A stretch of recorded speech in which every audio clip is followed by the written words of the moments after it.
वर्तमान राजनीतिक परिदृश्य युवाओं के इर्द गिर्द घूम रहा है। ज़्यादातर राजनीतिक पार्टियां युवाओं को ही तरजीह दे रही हैं। इसी क्रम में समाजवादी पार्टी के राष्ट्रीय अध्यक्ष अखिलेश यादव एक बार फिर से दिग्विजय सिंह देव पर पुनः भरोसा जताते हुए उन्हें समाजवादी छात्र सभा पुनः प्रदेश अध्यक्ष मनोनीत किया है। हम उन्हीं से जानते हैं कि किस प्रकार वो युवाओं को साथ लेकर पार्टी को मजबूत करेंगे और देश में और प्रदेश में व्याप्त बेरोजगारी की समस्या को लेकर कैसे युवाओं के साथ खड़े रहेंगे।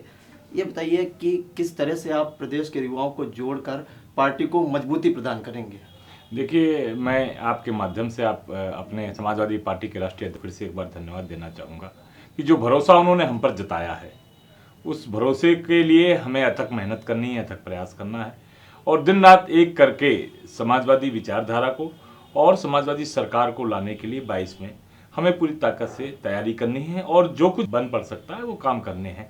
और नौजवानों को जोड़ने के लिए कोई विशेष मुहिम हमारी नहीं है, लेकिन लगातार जिस तरह से समाजवादी पार्टी और समाजवादी छात्र सभा छात्रों के मुद्दों पर लड़ती आई है, छात्रों के मुद्दों पर आंदोलन करती आई है और छात्रों के लिए दिन रात एक करके छात्र हितों के लिए अपनी बात रखती आई है, मुझे ऐसा लगता है कि समाजवादी पार्टी के पास और पूरे, मैं दावे के साथ कह सकता हूं कि पूरे देश में जितना नौजवान समाजवादी पार्टी से जुड़ा है, समाजवादी छात्र सभा से जुड़ा हुआ है, शायद किसी और दल से नहीं जुड़ा है। उसके पीछे जो एकमात्र कारण है वो समाजवादी पार्टी के राष्ट्रीय अध्यक्ष आदरणीय अखिलेश यादव जी का युवा होना और खासकर उनकी युवा सोच होना। जिस तरह से वो ITCT की बात करते हैं, जिस तरह से वो लैपटॉप की बात करते हैं, जिस तरह से वो नए इंफ्रास्ट्रक्चर की बात करते हैं, जिस तरह से वो नई चीज़ों की बात करते हैं, टेक्निक की बात करते हैं, तो एक टेक्निकल मुख्यमंत्री के रूप में उन्होंने जब अपना कार्यकाल पूरा किया तो पूरे देश ने माना कि ये युवा मुख्यमंत्री एक नए जमाने के साथ चलने वाला मुख्यमंत्री है, इसलिए नौजवान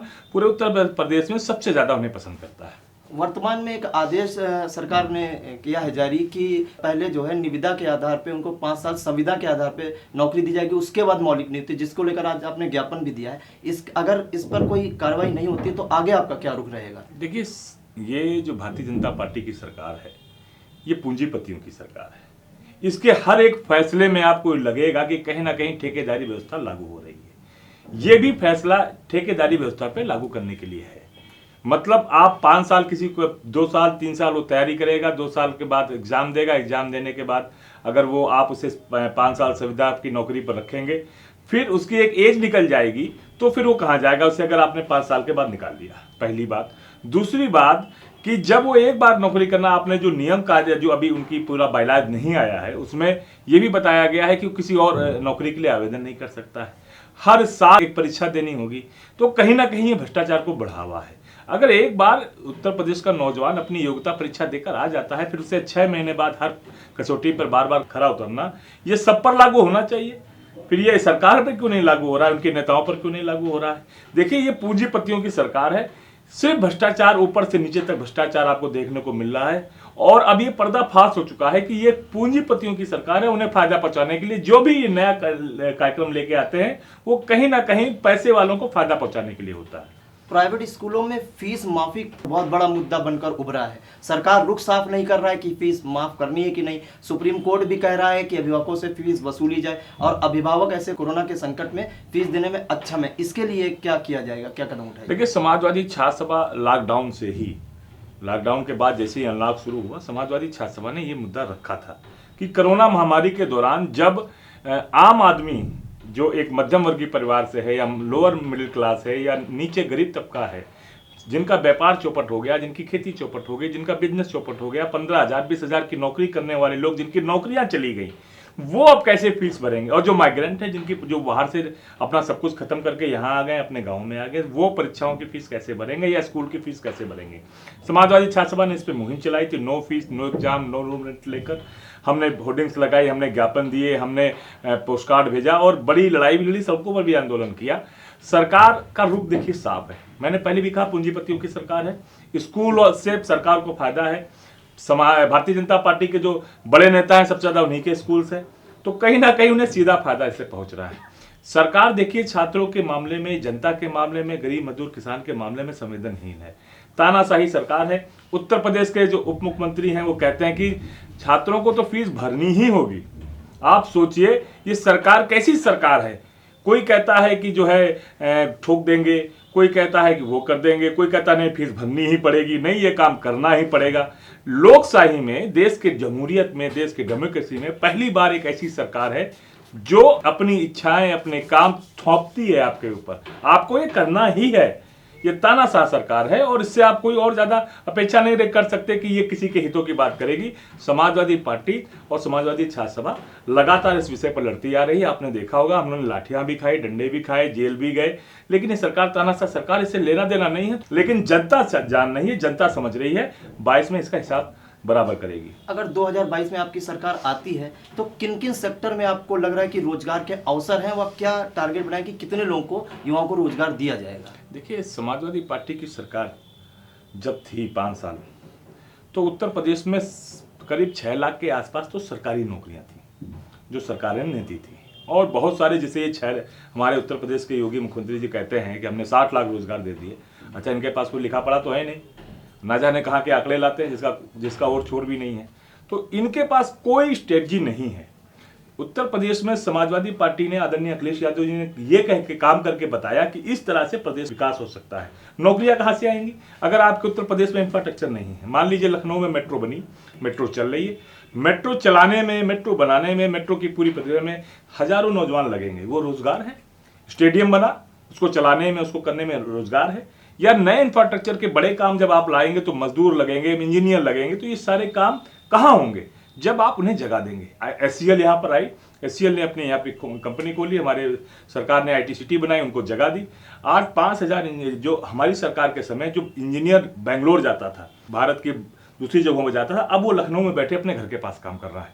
देखिए, रोजगार दूरदर्शिता से आते हैं, रोजगार 4 वे काम करने से आते हैं, 4 वे सोच रखने से आते हैं, चौमुखी जो है चीज़ों को सोचने समझने से आते हैं। तो ये काम सिर्फ आदरणीय अखिलेश यादव जी कर सकते हैं। अमूल की फैक्ट्री यहाँ पर लगी, जब लगी तो सोचिए कि अगर अमूल की फैक्ट्री लगी होगी तो रोजगार मिलेगा कि नहीं मिलेगा? कैंसर इंस्टीट्यूट बन के तैयार है, आज उसको चला नहीं रहे। अगर वो चलता तो सोचिए बहुत सारी टेक्नीशियन की भर्ती होती और छोटे पदों पे भर्ती होती, लेकिन नहीं, इनके पास सिर्फ वही पुरानी बातें हैं और पुरानी बातों से ही सरकार चलाना चाहते हैं। बाकी सब तानाशाही रवैया है। अब तो पूरी तरह से सरकार भ्रष्टाचार में लिप्त है और इस भ्रष्टाचार का चरम सीमा पर आ गई। अब तो जो हर चीज इनको संविदा पर चाहिए, ये जानते हैं कि अब इस बार अब दोबारा हमको आना नहीं है। इस बार जितना पैसा कमा सकते हो, पीपीटी किट बेच दो, वो बेच दो, तो आपकी भी टीचर्स भर्ती हुई, बहुत बड़ा घोटाला हो गया, सब में घोटाला है। अभी देखिए कोरोना के जब ये जो अनाज बांट रहे हैं, इसमें भी घोटाला आएगा। तो ये घोटालों की सरकार है और उत्तर प्रदेश नहीं, पूरा देश याद रखेगा कि आज तक के इतिहास में सबसे ज्यादा घोटालेबाज और सबसे भ्रष्टाचारी सरकार यही होगी और सबसे भ्रष्टाचारी मुख्यमंत्री ये होंगे। तो और आज बेरोजगारों की समस्या को लेकर आगे कोई बड़ा आंदोलन करने की योजना बना है? देखिए, आज समाजवादी पार्टी के राष्ट्रीय अध्यक्ष जी के आह्वान पर पूरे उत्तर प्रदेश में चारों यूथ फ्रंटल, समाजवादी युवजन सभा, लोहियावानी, माननीय मुलायम सिंह यूथ ब्रिगेड और समाजवादी छात्र सभा, चारों फ्रंटल के नौजवानों ने, कार्यकर्ताओं ने, नेताओं ने वहां जिले के मुख्यालय पर जिला अधिकारी को एक ज्ञापन सौंपा है और ये कहा है कि आप दलितों की फीस, जूडो फीस पे जो एडमिशन हो रहे थे उसे आप कैंसिल कर दिए। संविधान ने जो अधिकार दिया, आप छीनने वाले कौन होते हैं? आप वो फीस माफी को नहीं कर रहे हैं, आप जो है ITI बेच रहे हैं, आप जो है पॉलिटेक्निक बेच रहे हैं, आप जो है नौकरी संविदा पर कर दी, आप नए रोजगार नहीं ला रहे हैं। पिछले 3.5 साल में 6 परीक्षाएं इनके पेपर लीक हो गए हैं। तो ये छात्रों, नौजवानों पर बिल्कुल संवेदनहीन है। इसके खिलाफ पूरे उत्तर प्रदेश में समाजवादी पार्टी के सारे यूथ फ्रंटल लड़ाई लड़ेंगे और समाजवादी छात्र सभा खासकर छात्रों के हक हकूक की लड़ाई के लिए। आपने देखा कि हमारे छात्र सभा के जो कार्यकर्ता हैं सड़कों पर बुरी तरह से मारे पीटे गए और जेल भेजे गए। मैं भी उनके साथ जेल में था। आप लाठियों में देख सकते हैं। क्या सरकार ऐसी तानाशाह होती है? यही लोकशाही है, ये डेमोक्रेटिक है। इसीलिए भगत सिंह चंद्रशेखर आजाद लड़े थे, आपको देश को आजादी दी थी कि आज अपने विपक्ष बात नहीं रख सकता है। तो इस तानाशाही के खिलाफ अब जनता खड़ी होगी। और याद रखिए, जब जब नौजवान और छात्र खड़ा होता है किसी देश का, तो वो बड़ी क्रांति लेकर आता है। बहुत सारी दुनिया में इसके बड़े उदाहरण हैं और वही क्रांति 2022 में 22 किल की सरकार बनाएंगे। तो समाजवादी छात्र सभा के प्रदेश अध्यक्ष दिग्विजय सिंह देव, अखिलेश यादव ने धन्यवाद दिया कि उन्होंने फिर से एक बार उन पर भरोसा जताया है और भाजपा सरकार पर निशाना साधते हुए कहा है कि यह पूंजीपतियों की सरकार है, इसे छात्र हित और बेरोजगारों से कोई मतलब नहीं है। वहीं राष्ट्रीय अध्यक्ष अखिलेश यादव जी के लिए उन्होंने कहा है, जब तक प्रदेश में इंफ्रास्ट्रक्चर नहीं होगा, रोजगार के अवसर नहीं होंगे। यही और उन्होंने यही सब काम किए। उन्होंने प्रदेश में इंफ्रास्ट्रक्चर डेवलप किया, अमूल की फैक्ट्री लगाई, स्टेडियम बनवाए, मेट्रो बनवाए।